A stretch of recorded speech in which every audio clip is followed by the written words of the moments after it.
It was a bright morning in the small town of Willowville. The birds were singing, the wind was soft, and the streets were still sleepy. On Maple Street lived a clever orange cat named Milo. Milo loved sitting on fences, watching the world, and pretending to be the king of the neighborhood. Across the street lived a cheerful brown dog named Buddy, who loved everyone, except Milo. They were complete opposites. Milo thought dogs were noisy troublemakers, and Buddy believed cats were bossy know-it-alls. Every morning, they would argue across the fence. "Stay on your side, Whisker Face." Buddy would bark playfully. "Ha! Only if you stop drooling on my flowers," Milo would reply, twitching his tail. The neighborhood children often laughed at their silly fights. One sunny afternoon, something unusual happened. A loud crash echoed from the town park. Smoke rose high into the sky. The animals all ran to hide, but Milo climbed up a tree to see what was happening. He saw a small circus truck tipped over by the roadside, and inside its broken cage was a frightened baby lion. The lion cub roared weakly, trapped and scared. People screamed and ran away. Milo's sharp eyes widened. "Someone has to help that poor cub," he whispered. He looked around for help, but no one dared to go near. Just then, Buddy came running, tail wagging, ears flapping. "What happened?" he barked. "There's a lion cub stuck in that truck," Milo said. "We must do something before it gets hurt." Buddy hesitated. "But, it's a lion." Milo glared. "You're the brave dog, aren't you?" Buddy gulped, then stood tall. "Okay. Let's save him." And so, for the first time, the cat and dog worked together. They sneaked close to the truck.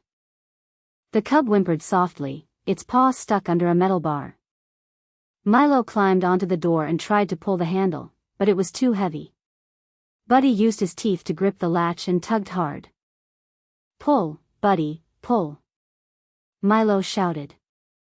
With one strong jerk, the door opened, and Milo slipped inside. The cub whimpered. "It's okay, little one," Milo said gently. "We'll get you out."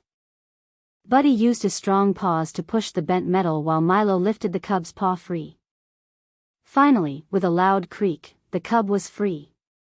It licked Milo's face gratefully and rubbed its head against Buddy's fur. But their adventure wasn't over yet. The sound of sirens grew louder. The circus people were coming back to capture the cub. Milo and Buddy looked at each other. "We can't let them take him again," said Milo. Buddy nodded. They guided the cub through back alleys, under fences, and behind tall bushes until they reached the forest at the edge of town.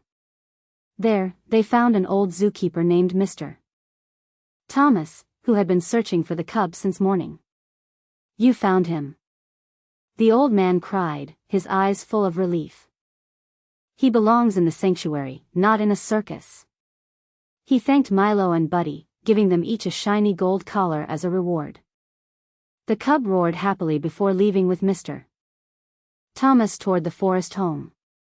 On their way back, Milo and Buddy walked side by side, dirty but proud. Buddy smiled. "You know, you're not so bad for a cat." Milo purred. "And you're surprisingly useful for a dog." They both laughed. From that day on, they became the best of friends. The neighborhood children were amazed to see the cat and dog sitting together on the fence every morning, watching the sunrise, sharing breakfast, and telling stories of the day they saved a lion cub. Milo no longer called himself king of the neighborhood, because now he ruled it with his best friend, the brave dog. And whenever a new problem appeared, a kitten stuck in a tree or a puppy lost in the park, everyone knew who to call: Milo the clever cat and Buddy the brave dog, the heroes of Willowville.